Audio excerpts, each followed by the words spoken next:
ভারতীয় জাতীয় কংগ্রেস জিন্দাবাদ, ভূপেন বোরা জিন্দাবাদ, ভূপেন বোরা জিন্দাবাদ, ভূপেন বোরা তোমার জানাই স্বাগতম, ভূপেন বোরা তোমার, ভূপেন বোরা জিন্দাবাদ, ভারতীয় জাতীয় কংগ্রেস। আমি এবারে উত্তরী আমাদের মধ্যে উপস্থিত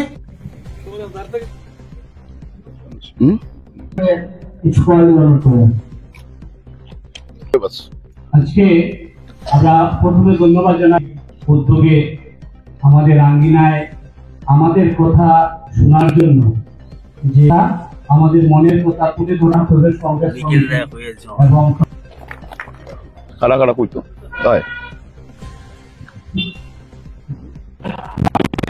ব্যবস্থা একটা দলের ব্যবস্থা হয়ে দাঁড়িয়েছে। বর্তমানে একটা দলের প্রশ্ন হয়েছে যে আমরা আবেদন আপনাদেরকে সমর্থন করব, আমরা কংগ্রেসকে আবার যদি নিয়ে বর্তমান যে পরিস্থিতিতে আমরা বিশেষভাবে আমাদের এলাকার সর্বস্তরের বিভিন্নভাবে বিভিন্ন সমস্যায় জড়িত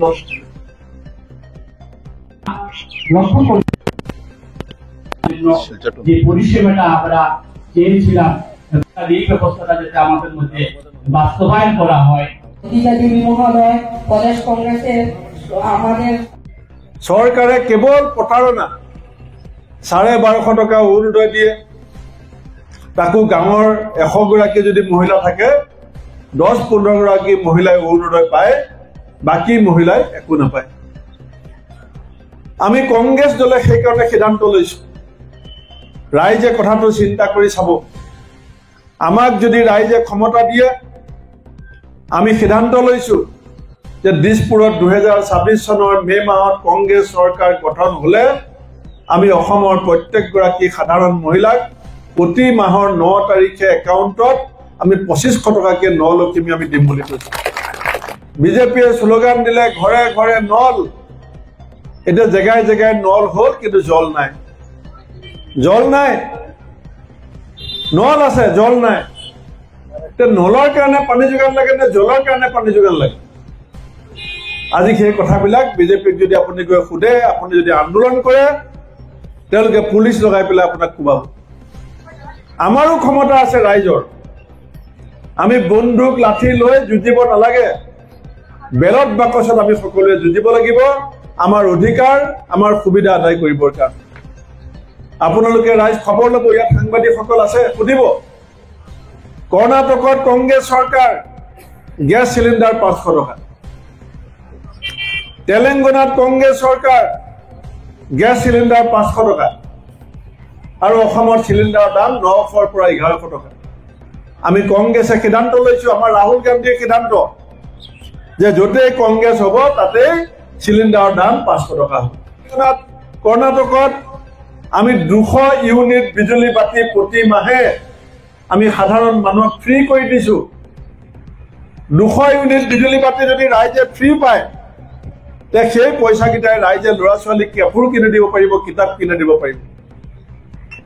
আমি সেইকাৰণে ৰাইজক এই কথাখিনি কৈছো। এতিয়া সংস্থাপন, আমাৰ বয়সস্থ মানুহবিলাকৰ আচল চিন্তা কি, যে আমাৰতো জীৱনটো গ'ল, বয়স হ'ল, কিন্তু মোৰ ল'ৰাটো কি হ'ব, মোৰ ছোৱালীজনী কি হ'ব? এতিয়া হিমন্ত বিশ্ব শৰ্মাৰ কাৰ্যকালত এতিয়া অসমত 36,46,000 36,46,000 নিবনুৱা আছে। এইটো মই কোৱা সংখ্যা নহয়, অসমৰ যিটো এমপ্লয়মেণ্ট এক্সচেঞ্জ নিবনুৱা পঞ্জীভূত কেন্দ্ৰ, তাত এতিয়া অসমৰ যুৱক যুৱতীয়ে চাকৰি লাগে বুলি, সংস্থাপন লাগে বুলি যোনে ফৰ্ম ফিল আপ কৰিছে, তেওঁলোকৰ সংখ্যা হৈছে 36,46,000। তাৰমানে আমাৰ গোটেই বৰাক ভেলী, অসমৰ আমাৰ ভৱিষ্যত গোটেই প্ৰজন্মটো বেকাৰ হৈ গৈছে। গাখীৰ চাহ আপোনালোকে হিচাপ কৰি চাব, বৰাক ভেলীত যিমান গাখীৰ লাগে তাৰ মাত্ৰ 10% গাখীৰ আমাৰ ইয়াত উৎপাদন হয়, বাকী 90% গাখীৰ আমি বাহিৰৰ পৰা। কণী, মাছ, অন্ধ্ৰপ্ৰদেশৰ মাছ নহলে আমাৰ ঘৰ নচলে। অন্ধ্ৰপ্ৰদেশে যদি গোটেই দেশত মাছ খুৱাব পাৰে, অসমে মাছ উৎপাদনত গুৰুত্ব দিব পাৰে নোৱাৰে? আমাৰ খেতিয়কসকলে আল্লাহ ভগৱানৰ ওপৰত ভৰসা কৰি থাকে, বৰষুণ দিলে খেতি হ'ব, বৰষুণ নিদিলে খেতি নহ'ব, ডুবি যাব, কাৰণ পকেটত পইচা নাথাকে, আমাৰ খেতিয়কৰ পইচা নাথাকে। আজি এই গোটেই সাধাৰণ মানুহখিনিক অলপ আৰ্থিকভাৱে উঠাই দিবৰ কাৰণে আজি চৰকাৰে একো কৰিব নোৱাৰে। সেইকাৰণে চৰকাৰে কি কৰিছে? চৰকাৰে গম পায় যে বিজেপিক মানুহে বেয়া পাইছে, কংগ্ৰেছক লাহে লাহে মানুহে মৰম কৰিবলৈ আৰম্ভ কৰিছে। সেইকাৰণে কালি কি হ'ল? আমাৰ MP ৰকিবুল হুছেইনক ৰাস্তাত ধৰি মাৰিবলৈ লগাই দিলে। গৌৰৱ গগৈৰ বিৰুদ্ধে ষড়যন্ত্ৰ, ৰকিবুলৰ বিৰুদ্ধে ষড়যন্ত্ৰ, মাজতে মুখ ধৰি মোৰ নাকত মাৰি তেজ উলিয়াই দিলে আপোনালোকে জানে। কাৰণ তেওঁলোকে ভাবিছে যে বিজেপিকটো ৰাইজে বেয়া পাইছে, গতিকে কংগ্ৰেছৰ লিডাৰবিলাক যদি গাঁৱত গৈ ৰাইজক যদি কথাবিলাক মনত পেলাই দিয়ে, ৰাইজৰ কাৰণে যদি কাম কৰি থাকে, ৰাইজৰ লগত যদি সুখে দুখে থাকে, মানুহে কংগ্ৰেছক ক্ষমতালৈ ঘূৰাই আনিব। গতিকে কংগ্ৰেছক মাৰপিট কৰি, ষড়যন্ত্ৰ কৰি, কিবা কিবি কৰি কংগ্ৰেছ দলটো খতম কৰিব লাগে। এতিয়া কি ক'লে আমাৰ এজন বক্তাই? যে পঞ্চায়তখন আগতে আমাৰ ৰাজীৱ গান্ধীয়ে বনাইছিলে গাঁৱৰ উন্নতিৰ কাৰণে। এতিয়া 1100 কোটি টকা আজি এবছৰ হ'ল দিছপুৰত পৰি আছে। সেই পইচা পঞ্চায়ত ইলেকশ্যন যদি নহয়, আমি যদি খৰচ পঞ্চায়তৰ সভাপতিয়ে কৰিব নোৱাৰে, জিলা পৰিষদ যদি নাথাকে, সেই পইচা দিল্লীলৈ ঘূৰি যাব। কিন্তু হিমন্ত বিশ্বই সেই কথা পৰোৱা নকৰে। সেইকাৰণে ৰাইজসকল, মই ভাল পাইছোঁ যে আপোনালোকে আমাৰ নিমন্ত্ৰণ ৰক্ষা কৰি আহি আমাৰ সন্মুখত যি কথা কৈছে আমি ৰেকৰ্ডিং কৰি লৈছোঁ।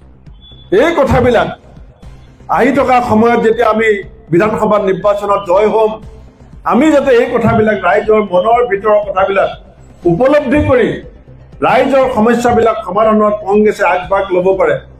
চৰকাৰ অহা পাছত যাতে কাম আৰম্ভ হয়, ৰাইজৰ স্বাৰ্থ সিদ্ধিৰ কাৰণে যাতে কংগ্ৰেছ চৰকাৰে আহি থকা সময়ত এটা সুন্দৰ পৰিকল্পনা কৰিব পাৰে, সেইকাৰণে মই আপোনালোকৰ চোতালে চোতালে অংগনে অংগনে আহিছোঁ।